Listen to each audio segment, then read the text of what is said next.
เอาแบบใดบัดนี้พี่น้องแบบนี้เพิ่นก็ดู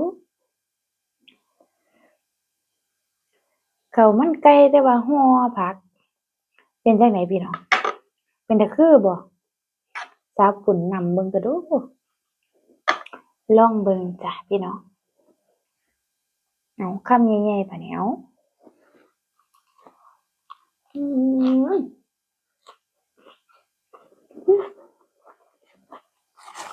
แซ่บ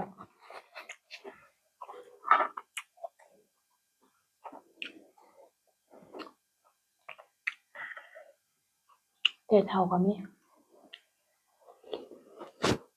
อืม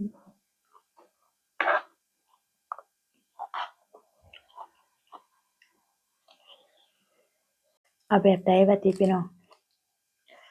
แบบนี้เบิ่งก็ดูข้าวมันไก่แต่ว่าห่อผักเป็นจั่งใดพี่น้องเป็นตาคือบ่สาวปุ้นนำเบิ่งก็ดู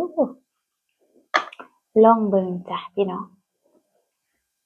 เอาคำใหญ่ๆปานนี้เอาอื้อฮือ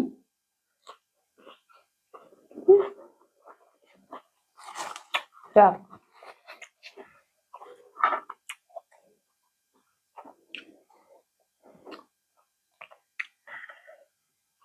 แต่เฒ่าก็มีอืม